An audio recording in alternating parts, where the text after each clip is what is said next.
টেল on ট্রিশার এর নিবেদন। সিংহ রাজার গল্প। অনেক দিন আগের কথা।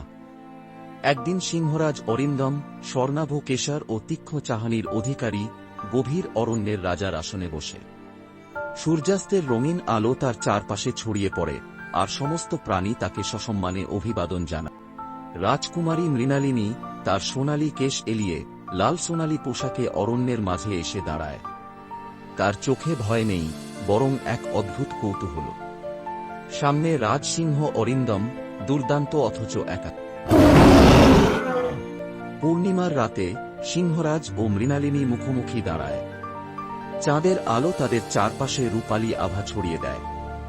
চোখের ভাষায় তারা অনুভব করে এক গভীর সংযোগ, কিন্তু কেউ কোনো কথা বলে। মৃণালিনীর কোমল স্পর্শে অরিন্দমের চোখ ধীরে ধীরে বন্ধ হয়ে আসে। এতদিনের রক্তক্ষয়ী যুদ্ধ, নিঃসঙ্গতা, সব যেন মুহূর্তে ম্লান হয়ে যায়। ভালোবাসার প্রথম স্পর্শে সে শান্তি খুঁজে পায়। দূরে রাজপ্রাসাদ থেকে ভেসে আসা সুর চারিদিক মায়াময় করে তোলে।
অলৌকিক সোনালী আলো তাদের ঘিরে ধরে।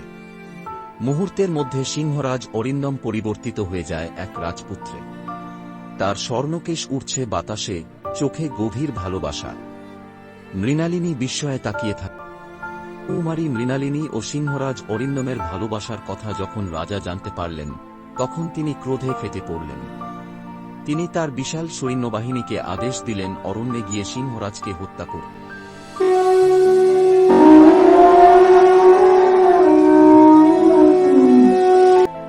মৃণালিনী অনেকবার অনুরোধ করলেন যুদ্ধ না করতে। তিনি কাঁদলেন, হাত জোর করলেন, কিন্তু অরিন্দম বললেন, আমি কাপুরুষ নই। আমি আমার ভালোবাসার জন্য শেষ পর্যন্ত লড়ব। সিংহরাজের বিরুদ্ধে হাজারো সৈন্য পাঠানো হল। তিনি সাহসের সাথে যুদ্ধ করলেন, বহু সৈন্যকে পরাস্ত করলেন, কিন্তু ধীরে ধীরে শত্রুরা তাকে ঘিরে ফেলল। তিনি একা হয়ে গেলেন। শেষ আঘাতের আগে তিনি আকাশের দিকে তাকিয়ে রাজকুমারীর নাম নিলেন, তারপর নিঃশেষ হয়ে গেলেন যুদ্ধক্ষেত্রে। যখন মৃণালিনী তার মৃত্যুর খবর পেলেন, তিনি ছুটে গেলেন রণাঙ্গনে। তার ভালোবাসার মানুষটি রক্তাক্ত মাটিতে পড়ে আছে।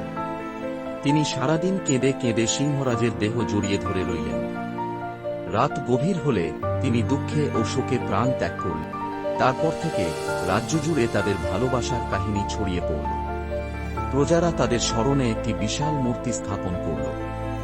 বলা হয়, পূর্ণিমার রাতে যদি কেউ সেখানে গিয়ে তার ভালোবাসার জন্য কিছু প্রার্থনা করে, সেই ইচ্ছা পূরণ হয়। কারণ সিংহরাজ ও রাজকুমারীর আত্মা চিরকাল ভালোবাসা ও সাহসের প্রতীক হয়ে আছে।